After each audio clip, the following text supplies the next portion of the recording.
لو انت نويت تشتري السي 65 لازم تتفرج على الفيديو ده كويس عشان في حاجات مهمه لازم تاخد بالك منها قبل ما تشتري. كنت عملت انبوكسنج وتجربه كده اوليه او تجربه سريعه للموبايل ده وقلت له مميز في كذا حاجه، ولكن الريفيو صاحبي هو اللي بيبين بقى كل حاجه في الموبايل اللي ليه واللي عليه. فركز كويس قوي في الفيديو ده علشان هقول لك كل الملحوظات اللي على الموبايل ده. ما تنساش تعمل لايك وكومنت، ولو انت مش مشترك اعمل سبسكرايب للقناه. عايزين نكمل 700,000 في اقرب وقت. اكلمك عن مميزات الموبايل ده من بدايه التصميم بتاعه ان هو مميز ومختلف عن الفئه دي، خاصه ان انا نادرا ما بلاقي شركه الفتره دي بتقلد تصميم موبايل اندرويد تاني. اغلب الشركات بتقلد تصميم الايفون من الظهر بتاعه وشكل الكاميرات والجو ده، ولكن نادرا بلاقي شركه كده بتشوف مثلا موبايل فلاج شيب اندرويد وتعمل التصميم بتاعه بسعر ارخص. هنا واخدين نفس التصميم بتاع السامسونج اس 24، نفس فكره الكاميرات العايمه اللي في الظهر والمستطيل اللي محتوي الكاميرات دي. لو خبيت اللوجو بتاع ريلمي هتحس اللي هو من سلسله الاس 24. حواف مشطوفه وحاده جدا وهتحس اللي هو معدن، بس الحواف دي بلاستيك. طبعا برضو الظهر من بلاستيك.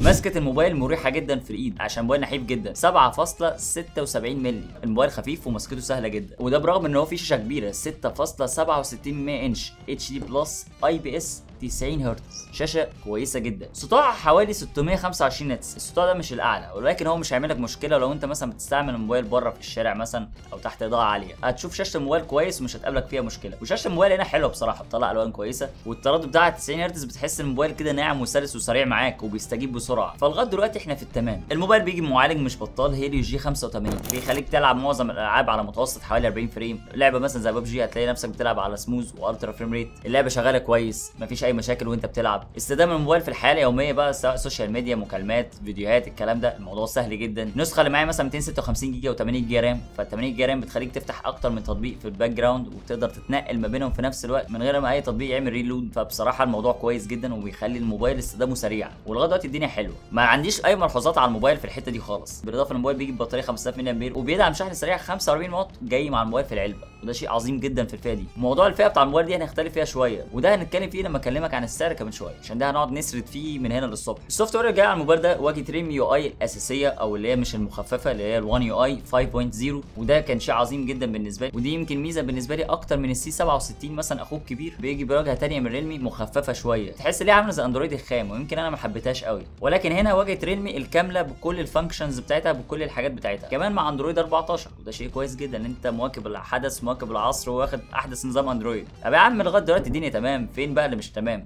استنى بقى اتقل عليا بقى. نيجي مثلا لحاجه زي الكاميرات. الموبايل ده فيه كاميرا اساسيه 50 ميجا بكسل، وكاميرا ثانيه عشان تساعدك وانت بتصور بورتريه، والكاميرا السيلفي 8 ميجا بكسل. عاوز اقول لك ان تجربه التصوير على الموبايل ده مقبوله جدا. الصور طالعه حلوه، فيها شاربنس كده ووضوح والوان، والسوفت وير بيعدل شويه كده في الالوان ويزود الكونتراست ويزود الساتوريشن، وتطلع الصوره كده حلوه. نفس الكلام في السيلفي، الصور برده بتطلع حلوه جدا وشارب جدا كمان. والكلام ده في الوقت اللي انت مثلا بتصور في مكان فيه اضاءه عاليه، لكن انت مثلا لما بتدخل مثلا في مكان كده اندور او مفيش اضاءه عاليه قوي تبتدي النويز تبان شويه. 8 ميجا بكسل برده هي مش اعلى حاجه، فبرده مش هتطلع لك الصور اللي في دماغك. دي اول حاجه تاخد بالك منها. خلصت المميزات بتاع الموبايل ده؟ لا لسه ما خلصتش. عندك مثلا بصمه في زرار باور سريعه جدا، ما بتعلقش ما بتجليش، بصراحه ممتازه مش هقدر اتكلم عليها. عندك كمان مثلا مدخل 3.5 مللي لو هتعتبره من المميزات. تقدر كمان تضيف ميموري كارد في مدخل منفصل عن الشريحتين لو حبيت تزود مساحه الموبايل. في بروكسيميتي سنسور او سنسور مكالمات موجود، هاردوير جايروسكوب سنسور موجود، بوصله موجود. طب ما يا عم الكلام حلو والدنيا حلوه اهي، تعالى بقى ازعلك. هكلمك عن الحاجات اللي مش موجوده في الموبايل ده. مثلا الموبايل ده ما فيهوش مايك ثانوي لعزل الضوضاء، ودي حاجه مهمه. الموبايل ده ما فيهوش ان اف سي. هتقول لي ان فئه الموبايل ده المفروض ما فيهاش ان اف سي. لا اقول لك في موبايلات ثانيه فيها ان اف سي سيدي الفاضل، وانا بالنسبه لي خاصيه ان اف سي من الحاجات الاساسيه زي ما قلت لك، وافضل اقول لك كل فيديو الكلمتين دول لازم تهتم ان هي تكون موجوده في موبايلك، هتنفعك جدا. ما فيهوش ستيريو سبيكر، هو بيدعم سماعه واحده بس من تحت، بس صوتها كويس وعالي. اخر حاجه بقى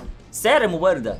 ستوب يا تعالي بقى عشان انا سكت لك. ايوه سعر الموبايل ده يعني مش منطقي، غريب شويه. النسخه ال 256 و8 حوالي ممكن تلاقي تجار عارضينه ب 8000 جنيه، وممكن تجار هتلاقيه عارضينه ب 7800 او 7900. تسعير الموبايل ده اغلى من تسعير السي 67 حاليا، اللي هو يعتبر اعلى منه، كاميرا اعلى منه، وجايب مميزات اعلى منه بكتير، وفي ان اف سي وفي كل حاجه. ده غير ان هو كمان في ستيريو سبيكر، وده لما بتقارنه بموبايل تاني من نفس الشركه. ولكن لو انا مثلا قارنته بالسامسونج اي 15، السامسونج اي 15 يكسبه وباكتساح كمان، اللي هو اقل من سعره للنسخه مثلا 128 جيجا و6 جيجا رام من السامسونج اي 15، سعرها حاليا حوالي 7000 جنيه، وهو يكتسح الموبايل ده بجداره. معالج اقوى هيليو جي 99، في ميكروفون ثانوي لعزل الضوضاء في المكالمات، بيدعم الان اف سي، شاشه اموليد فول اتش دي بلس كمان مش اتش دي. فاللي هو بس انا خلاص كده اروح اشتري سامسونج اي 15. طبعا الاي 15 عليه كام ملحوظه، ده كده زي ان هو مثلا ما فيهوش جايروسكوب سنسور وما فيهوش بروكسيميتي سنسور بتاع المكالمات حقيقي، بيعتمد على السوفت وير، ولكن ممكن تتعايش معاهم، مقابل ان انت هتاخد مثلا اداء وشاشه اعلى. طبعا كل واحد والتفضيلات بتاعته، هيشوف ايه الحاجه اللي يقدر يستغنى عنها وايه الحاجه اللي ما يقدرش يعيش من غيرها. لكن انا بالنسبه لي لو هتيجي تقول لي هشتري ده ولا ده، انا اقول لك لا يا عم، سامسونج اي 15 صفقه احلى، واشتري وانت مغمض وتحس ان انت كسبان كمان، ان انا واخد قيمه مقابل سعر. ولكن الموبايل ده بسعره الحالي لو ما اتكسرش ونزل صراحه مش قيمه مقابل سعر خالص. طبعا دلوقتي واحد هيطلع لي في الكومنتات يقول لي يا عم سامسونج اي 15 يا دوبك بيدعم بسرعه شحن 25 واط وكمان الشاحن مش موجود في العلبه فهتضطر تشتريه،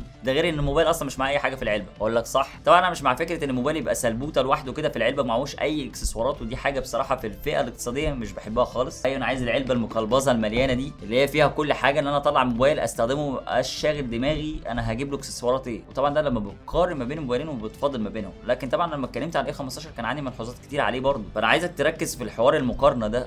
لما انت بتيجي بتختار المناسب ليك انت، انا بس بعرفك ايه الاختلافات واعرفك الصفقه الاحسن فين. ويمكن دي كانت اطول حته في الفيديو ولكن هي اهم حته في الفيديو عشان تعرف تشتري ايه كويس. ويمكن في فيديو ترشيحات هينزل كمان كام يوم، بس ادعي لي كده عشان صاحبك بيشطب شقه فهي بتشطبه، يعني مش انا اللي بشطبها هي اللي بتشطبني، فيعني واخده كل وقتي. فادعي كده لصاحبك ان هو خلص على خير، وان شاء الله يبقى كده في استوديو تاني قريب، يبقى كده في مكان تاني هننقل لمكان تاني، فان شاء الله يبقى كويس يعني. بس يا سيدي، فلو عجبك الفيديو ده كده وساعدتك ان انت تختار، لو انت محتار ما بين الموبايلين اعمل لايك يا عم للفيديو وسيب لي كده كومنت تحت الفيديو قول لي انت مختار اصلا اي موبايل ومعايا في الكلام اللي انا بقوله ده ولا لا. ولو حبيت تشتري اي موبايل من الموبايلين هتسيب لك لينكات الشراء تحت الفيديو في الوصف، وكمان هتلاقي اكواد خصم استخدمها هتاخد خصم اضافي وهتدعم اخوك جدا. بس يا معلم كده انا اكون خلصت، اشوفك على خير الفيديو الجاي. سلام.